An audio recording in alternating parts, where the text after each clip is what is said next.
Today's video is powered by Hawpog. Skip it up and that up. What's going on, ladies and gentlemen? This is Rich of Review Tech USA and Floppy Titties.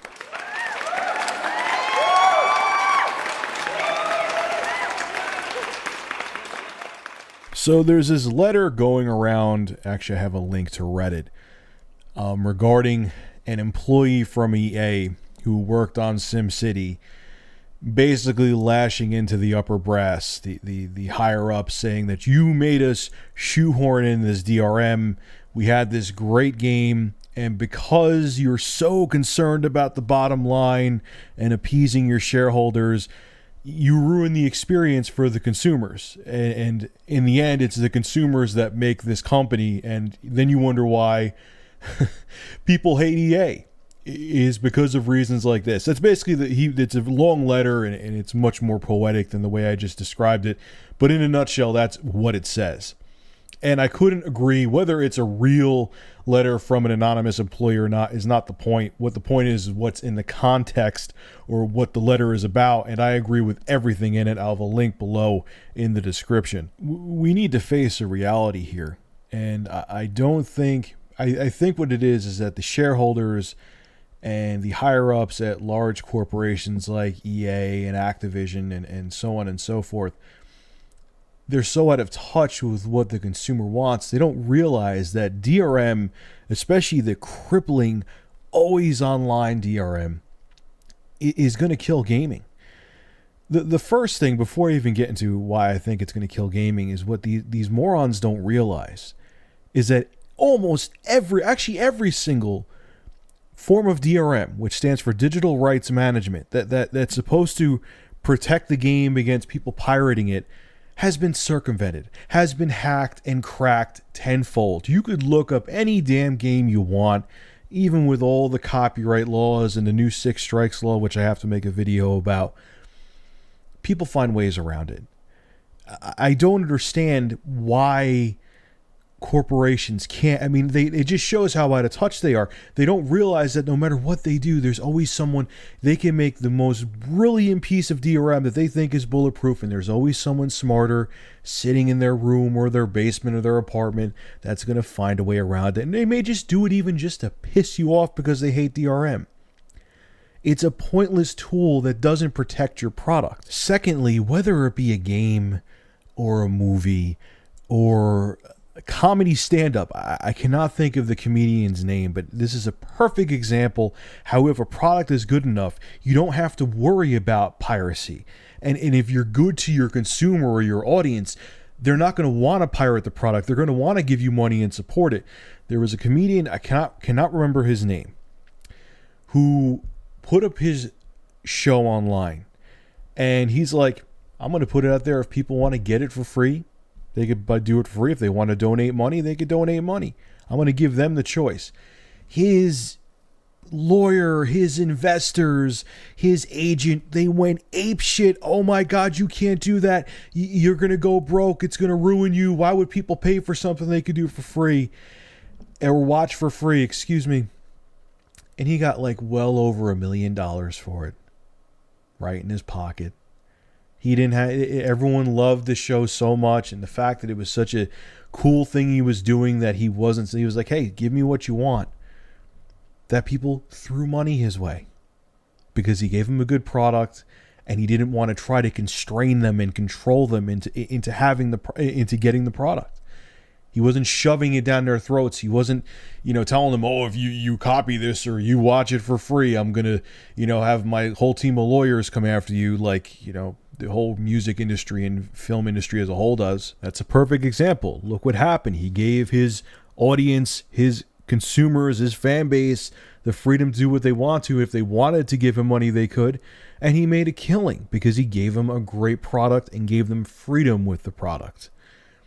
The other thing with DRM is, now I have to give it to Valve with Steam. Now, obviously, some developers and companies who put their games on Steam are too paranoid, and they incorporate their layer of DRM on top of Steam, which is DRM as well as, a digital distribution way to get games. If Steam ever goes under, it's in the paperwork or the clause when you sign it. They're going to let you download your games and burn them onto disk or keep them on your hard drive so you could keep the games. But all these other forms of DRM, what happens when these companies go under? Especially now with all these friggin' retarded corporations and developers and publishers doing this always online DRM. What's going to happen if you're not there to always be online? Ubisoft, which I know they're kind of out of that now because people got too pissed off at them. Blizzard. What are you going to do if your company craps out? All these people bought your game. Where's the game going to go? What are the people going to do? Is the game just going to die with your company? See, let's take a no-name company like Jalico, who used to make games on the Super Nintendo. Corny, pretty much. A lot of them were awful games, minus the Bases Loaded series, but I love those corny, cheesy games. You know what I could do right now? I could go up to Dragon's Den in Poughkeepsie and buy a Jalico game because it has no DRM on it. It's on the Super Nintendo, obviously. And I could buy that game and I can have a nostalgia trip and have some fun. By a no-name company. What happens if Jalico, what happens if this DRM, this always online DRM was back around in the early 90s and Jalico took a crap and went under? Do you think they would still have servers somewhere? You know what I mean? Running for Super Bases Loaded right now? No, the game would be a piece of history, and if you had a disc at your house, because even if the information for the game was on that DVD or Blu-ray or CD-ROM, because the company isn't there to support it anymore, that would be just nothing but a bunch of bits and bytes on a disc. History would be gone. And what's bothering me with this always online, this DRM, the cloud gaming and all this, is that you're never going to own anything anymore. You're going to spend $60 on these games. It's already happening now. I've done it already. I'm sure you have too. You spend money on these games, but if the company goes under, all that money you spent is gone, and you can't be a collector anymore. Now, I understand there's probably people who are 14, 15, maybe even younger watching this who never were part of this era of gaming, so they're like, who gives a crap? This is how gaming is. It wasn't always this way. It wasn't. Back when I was a youngin', I'm going to sound like I'm 50 right now, when you bought a game, that was it. You bought the game, even back in the 32-bit days.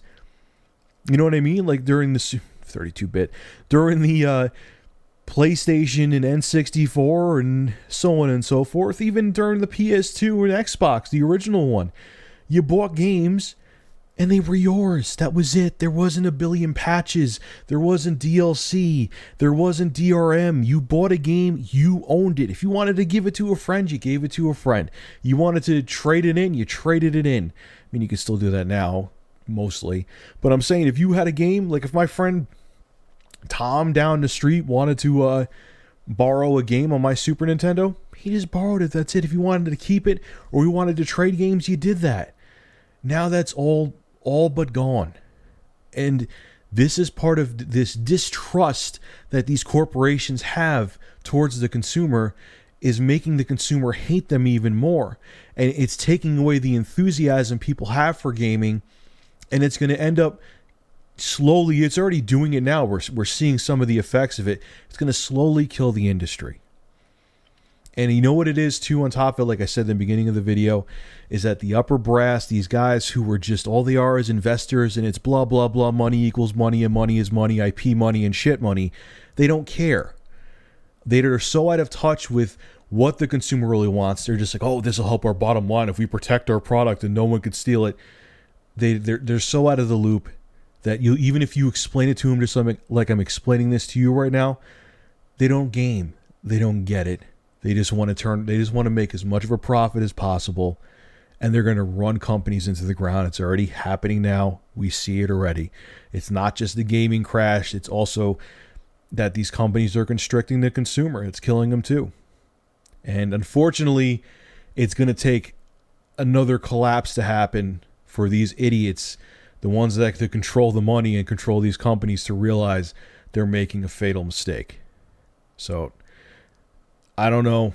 I hope DRM goes away. I hope people can learn a lesson, but it's going to take everything imploding for people to learn. Unfortunately, that's human nature.